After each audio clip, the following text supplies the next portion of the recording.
નમસ્કાર. આકાશવાણી સમાચાર અનિલ પટેલ વાંચે છે. મુખ્ય સમાચાર. કેન્દ્રીય ગૃહમંત્રી અમિત શાહે ગાંધીનગરમાં 317 કરોડ રૂપિયાના ખર્ચે નિર્માણ પામનાર પેરા હાઈ પરફોર્મન્સ સેન્ટરનું વર્ચ્યુઅલ ભૂમિપૂજન કર્યું. સંસદના બજેટ સત્રનો બીજો તબક્કો આજથી શરૂ થશે. નાણામંત્રી નિર્મલા સીતારમણ આજે મણિપુરનું બજેટ રજૂ કરશે. રાષ્ટ્રપતિ દ્રૌપદી મુર્મુ આજથી હરિયાણા, ચંદીગઢ અને પંજાબની 3 દિવસની મુલાકાતે. ભૂતપૂર્વ સેન્ટ્રલ બેન્કર માર્ક કાર્ને કેનેડાના આગામી પ્રધાનમંત્રી બનશે અને ભારતે ન્યૂઝીલેન્ડને પરાજય આપીને ત્રીજી વાર ચેમ્પિયન્સ ટ્રોફી જીતીને ઇતિહાસ સર્જ્યો. સમાચાર વિગતવાર. કેન્દ્રીય ગૃહ અને સહકારિતા મંત્રી અમિત શાહે ગાંધીનગરમાં આશરે 317 કરોડ રૂપિયાના ખર્ચે નિર્માણ પામનાર પેરા હાઈ પરફોર્મન્સ સેન્ટરનું વર્ચ્યુઅલ ભૂમિપૂજન કર્યું હતું. Para high performance sports centre દિવ્યાંગો માટેના સ્પોર્ટ્સ સેન્ટરનું 350 કરોડ રૂપિયાના રોકાણ સાથે આખા દેશમાં કોઈ જગ્યાએ વ્યવસ્થા નથી આપણા ગાંધીનગરની. આપણા પેરા એથ્લેટિક એમને વર્લ્ડ ક્લાસની ટ્રેનિંગ મળે, રાજ્યની સ્પર્ધાઓમાં, દેશની સ્પર્ધાઓમાં અને દુનિયા સાથે સ્પર્ધા કરવા માટે ઉત્તમમાં ઉત્તમ ઇન્ફ્રાસ્ટ્રક્ચર મળે, સારામાં સારા કોચ ઉપલબ્ધ થાય અને ભગવાને તમને જે શક્તિઓ આપી છે એને મંચ આપવા માટેની પૂરી વ્યવસ્થા આ હાઈ પરફોર્મન્સ સ્પોર્ટ્સ. દિવ્યાંગજનોમાં રહેલી શક્તિઓને મંચ આપવા માટે આ સેન્ટર મહત્વપૂર્ણ ભૂમિકા ભજવશે તેમ શ્રી શાહે જણાવ્યું હતું. આ પ્રસંગે ગુજરાત સરકારના વિજ્ઞાન અને પ્રૌદ્યોગિકી વિભાગ તેમજ ભારત સરકાર હેઠળના કોમન સર્વિસ સેન્ટર વચ્ચે સમજૂતીના કરાર પણ કરવામાં આવ્યા હતા. પ્રધાનમંત્રી નરેન્દ્ર મોદી આવતીકાલથી 2 દિવસની મુલાકાતે મોરેશિયસ પહોંચશે. શ્રી મોદી મોરેશિયસના રાષ્ટ્રીય દિવસ સમારોહમાં મુખ્ય અતિથિ તરીકે હાજરી આપશે. શ્રી મોદીની મુલાકાતને લઈને મોરેશિયસના લોકોમાં ઘણો ઉત્સાહ જોવા મળી રહ્યો છે. ઉલ્લેખનીય છે કે મોરેશિયસની 70% વસ્તી ભારતીય મૂળના લોકોની છે. સંસદના બજેટ સત્રનો બીજો તબક્કો આજથી શરૂ થશે. 4 એપ્રિલ સુધી ચાલનારા આ તબક્કામાં 20 બેઠકો યોજાશે. નાણામંત્રી નિર્મલા સીતારમણ આજે મણિપુરનું બજેટ રજૂ કરશે. ગયા મહિને મુખ્યમંત્રી એન બિરેનસિંહના રાજીનામા બાદથી મણિપુર રાષ્ટ્રપતિ શાસન હેઠળ છે. અમારા સંવાદદાતાના અહેવાલ મુજબ સત્ર દરમિયાન વર્ષ 2025-26 માટે ગ્રાન્ટની માંગણીઓ અને સંબંધિત વિનિયોગ બિલ પર ચર્ચા અને મતદાન કરવામાં આવશે. બીજા તબક્કા દરમિયાન બેન્કિંગ કાયદા સુધારા bill, coastal shipping bill 2024, immigration and foreigners bill 2025 અને રેલવે સુધારા બિલ સહિત અનેક કાયદાઓ પર ચર્ચા હાથ ધરીને પસાર કરવામાં આવશે. રાષ્ટ્રપતિ દ્રૌપદી મુર્મુ આજથી હરિયાણા, ચંદીગઢ અને પંજાબની 3 દિવસની મુલાકાતે જવા રવાના થશે. આજે રાષ્ટ્રપતિ હિસારમાં ગુરુ જંબેશ્વર યુનિવર્સિટી ઓફ સાયન્સ એન્ડ ટેકનોલોજીના દીક્ષાંત સમારોહમાં હાજરી આપશે. ત્યારબાદ તેઓ બ્રહ્માકુમારીઝ દ્વારા સંસ્થાની સુવર્ણ જયંતિ ઉજવણી પ્રસંગે રાજ્યસ્તરીય અભિયાન સંપૂર્ણ સુખાકારી માટે આધ્યાત્મિક શિક્ષણ શરૂ કરશે. આવતીકાલે રાષ્ટ્રપતિ ભટિંડામાં સેન્ટ્રલ યુનિવર્સિટી ઓફ પંજાબ અને એઇમ્સના દીક્ષાંત સમારોહમાં ઉપસ્થિત રહેશે. આવતીકાલે સાંજે તેઓ મોહાલીમાં પંજાબ સરકાર દ્વારા આયોજિત નાગરિક સન્માન સમારોહમાં હાજરી આપશે. બુધવારે સુશ્રી મુર્મુ ચંદીગઢમાં પંજાબ યુનિવર્સિટીના દીક્ષાંત સમારોહમાં ઉપસ્થિત રહેશે. મધ્યપ્રદેશના મુખ્યમંત્રી મોહન યાદવ આજે વાઘ અને વાઘણને મુક્ત કરીને રાજ્યના 9મા વાઘ અભયારણ્ય માધવ રાષ્ટ્રીય અભયારણ્યનું ઉદ્ઘાટન કરશે. મુખ્યમંત્રી અભયારણ્યની અંદર 13 કિલોમીટર લાંબી પથ્થરની સલામતી દિવાલનું પણ ઉદ્ઘાટન કરશે.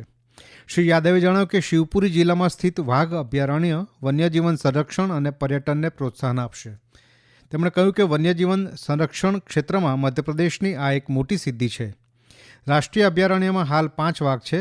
આજે વધુ 2 વાઘ છોડવામાં આવતા તેની કુલ સંખ્યા વધીને 7 થઈ જશે. એક અહેવાલ પ્રમાણે ભારતમાં સૌથી વધુ 785 વાઘ મધ્યપ્રદેશમાં છે, જ્યારે કર્ણાટકમાં 563 અને ઉત્તરાખંડમાં 560 વાઘ છે. આ સમાચાર આપ આકાશવાણી પરથી સાંભળી રહ્યા છો. આ સમાચાર આપ અમારી YouTube channel AIR news Gujarat પર પણ સાંભળી શકશો. વધુ સમાચાર માટે અમારી વેબસાઇટ newsonAIR.gov.in/gujarati અને અમારા એક્સ હેન્ડલ AIR_news_ ને ફોલો કરશો.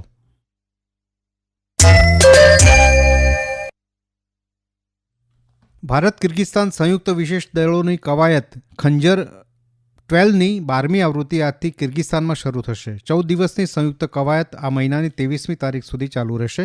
આ કવાયતનો હેતુ શહેરી અને પર્વતીય ઊંચાઈવાળા ભૂપ્રદેશમાં આતંકવાદ વિરોધી અને વિશેષ દળોની કામગીરીના અનુભવો અને શ્રેષ્ઠ પ્રદાઓનું આદાન પ્રદાન કરવાનું છે. આ કવાયત બંને દેશોને સંરક્ષણ સંબંધો મજબૂત બનાવવાની અને આંતરરાષ્ટ્રીય ત્રાસવાદ અને ઉદ્દામવાદની સહિયારી સમસ્યાનો ઉકેલ લાવવાની પણ તક પૂરી પાડે છે. ભૂતપૂર્વ સેન્ટ્રલ બેન્કર માર્ક કાર્ને કેનેડાના આગામી પ્રધાનમંત્રી બનશે. શાસક લિબરલ પાર્ટીએ તેમને પોતાના નેતા તરીકે ચૂંટી કાઢ્યા છે. તેઓ આગામી દિવસોમાં પ્રધાનમંત્રી તરીકે શપથ લેશે. શ્રી કાર્ને જાન્યુઆરીમાં રાજીનામું આપવાની જાહેરાત કરનારા પ્રધાનમંત્રી જસ્ટિન ટ્રુડોનું સ્થાન લેશે. 59 વર્ષીય માર્ક કાર્ને અગાઉ બેંક ઓફ કેનેડાના ગવર્નર તરીકે સેવા આપી હતી અને 2013માં બેંક ઓફ ઇંગ્લેન્ડનું નેતૃત્વ કરનારા પ્રથમ બિન નાગરિક તરીકે ઇતિહાસ રચ્યો હતો. ચેમ્પિયન્સ ટ્રોફીની ફાઇનલ મેચમાં ભારતે ન્યૂઝીલેન્ડને પરાજય આપીને ત્રીજી વાર ટ્રોફી જીતીને ઇતિહાસ સર્જ્યો છે. દુબઈ ઇન્ટરનેશનલ ક્રિકેટ સ્ટેડિયમ ખાતે ગઈકાલે રમાયેલી મેચમાં લાખો ભારતીય દર્શકોની વચ્ચે ટીમ ઇન્ડિયાએ ચેમ્પિયનને છાજે તેવી રમત દર્શાવી હતી. રવિન્દ્ર જાડેજાએ વિજયી શોટ મારતા સ્ટેડિયમમાં રોમાંચ અને ઉત્સાહનું વાતાવરણ છવાઈ ગયું હતું. કેએલ રાહુલ 34 રનને અન્નમ રહ્યા હતા, જ્યારે જાડેજાએ ઇનિંગના અંતે 9 રનનું મહત્વપૂર્ણ યોગદાન આપ્યું હતું. પ્રસ્તુત છે અમારા સંવાદદાતાનો અહેવાલ. 252 रन का लक्ष्य भारतीय टीम ने 49 ओवर में 6 विकेट खोकर हासिल कर लिया. भारत की ओर से रविंद्र जडेजा ने विजय चौका लगाया. भारतीय कप्तान रोहित शर्मा को प्लेयर ऑफ द मैच घोषित किया गया, जबकि न्यूजीलैंड के रचिन रविंद्र को प्लेयर ऑफ द सीरीज से नवाजा गया. भारत ने इससे पहले 2002 और 2013 में चैंपियंस ट्रॉफी का खिताब अपने नाम किया था.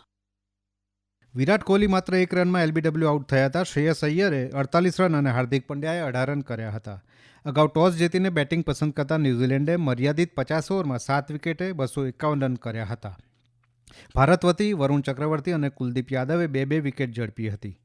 ભારતે ગયા વર્ષે T20 વિશ્વકપમાં વિજય મેળવ્યો હતો. રાષ્ટ્રપતિ દ્રૌપદી મુર્મુ, પ્રધાનમંત્રી નરેન્દ્ર મોદી અને કેન્દ્રીય ગૃહમંત્રી અમિત શાહે ભારતીય ટીમને ચેમ્પિયન્સ ટ્રોફી જીતવા બદલ અભિનંદન પાઠવ્યા છે. પ્રધાનમંત્રીએ એક્સ પર પોસ્ટમાં જણાવ્યું કે એક અસાધારણ રમત અને અસાધારણ પરિણામ આઈસીસી ચેમ્પિયન્સ ટ્રોફી ઘરે લાવવા માટે આપણી ક્રિકેટ ટીમ પર ગર્વ છે. દુબઈમાં ગઈકાલે રમાયેલી ફાઇનલમાં એક પણ પ્રતિનિધિ ન મોકલવા માટે પાકિસ્તાન ક્રિકેટ બોર્ડ PCBની આકરી ટીકા કરવામાં આવી રહી છે.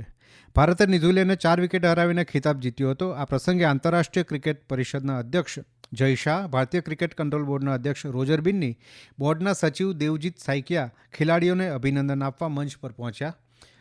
PCBના મુખ્ય સંચાલન અધિકારી અને ચેમ્પિયન્સ ટ્રોફીના ટુર્નામેન્ટના નિદેશક સુમેર અહેમદ દુબઈમાં જ હતા, પણ કથિત રીતે તેમને આમંત્રણ આપવામાં આવ્યું નહોતું. માધ્યમોના અહેવાલ પ્રમાણે PCBના અધ્યક્ષ મોહસિન નકવી ઇસ્લામાબાદમાં સંસદીય કાર્યાલયનો હવાલો આપીને દુબઈ નહોતા ગયા. અને હવે આજના અખબારોના મુખ્ય સમાચાર રજૂ કરે છે કરણ મકવાણા. આજના મોટાભાગના અખબારોએ ચેમ્પિયન્સ ટ્રોફીમાં ભારતની જીતના સમાચારની ઉજવણીની તસવીરો સાથે પ્રથમ પાને મુખ્ય શીર્ષકમાં લીધા છે. દિવ્ય ભાસ્કર લખે છે, આપણે વર્લ્ડ ચેમ્પિયન, રોમ રોમમાં જીતનો રંગ. ગુજરાત સમાચાર લખે છે, ભારત ચેમ્પિયન ટ્રોફીનું મહારથી, 12 વર્ષનો વનવાસ પૂર્ણ. સંદેશે ભારત ચેમ્પિયન, હોળીના પર્વ પૂર્વે જ જીતનો રંગોત્સવ, ફાઇનલમાં ન્યૂઝીલેન્ડને 4 વિકેટે હરાવ્યું. આ સમાચારને મુખ્ય શીર્ષક બનાવ્યું છે. નવગુજરાત સમય લખે છે, ભારત ચેમ્પિયન, દેશમાં હોળી અગાઉ દિવાળીની ઉજવણી. સંદેશે મણિપુરના કાંગપોકમીમાં અજંપાભરી શાંતિ, વધારાના સુરક્ષા દળો તહેનાત. આ સમાચારને પ્રથમ પાને લીધા છે. નવગુજરાત સમયે છેલ્લા પાને રાષ્ટ્રીય સ્તરે ડ્રાઈવરો માટે પણ એક કોઓપરેટિવ સંસ્થા બનશેના ગૃહમંત્રી અમિત શાહના નિવેદનને ટાંકીને સમાચાર પ્રકાશિત કર્યા છે. ગુજરાત સમાચારે જૂના શિક્ષકોની ભરતી, અમદાવાદ સહિત રાજ્યના 2260ને ઓર્ડર. આ સમાચારને સ્થાનિક પાને સ્થાન આપ્યું છે. અંતમાં મુખ્ય સમાચાર. કેન્દ્રીય ગૃહમંત્રી અમિત શાહે ગાંધીનગરમાં 317 કરોડ રૂપિયાના ખર્ચે નિર્માણ પામનાર પેરાહાઈ પરફોર્મન્સ સેન્ટરનું વર્ચ્યુઅલ ભૂમિપૂજન કર્યું. સંસદના બજેટ સત્રનો બીજો તબક્કો આજથી શરૂ થશે. નાણામંત્રી નિર્મલા સીતારમણ આજે મણિપુરનું બજેટ રજૂ કરશે. રાષ્ટ્રપતિ દ્રૌપદી મુર્મુ આજથી હરિયાણા, ચંદીગઢ અને પંજાબની 3 દિવસની મુલાકાતે. ભૂતપૂર્વ સેન્ટ્રલ બેન્કર માર્ક કાર્ને કેનેડાના આગામી પ્રધાનમંત્રી બનશે અને ભારતે ન્યૂઝીલેન્ડને પરાજય આપીને ત્રીજી વાર ચેમ્પિયન્સ ટ્રોફી જીતીને ઇતિહાસ સર્જ્યો. આકાશવાણી પરથી સમાચાર પૂરા થયા. નમસ્કાર.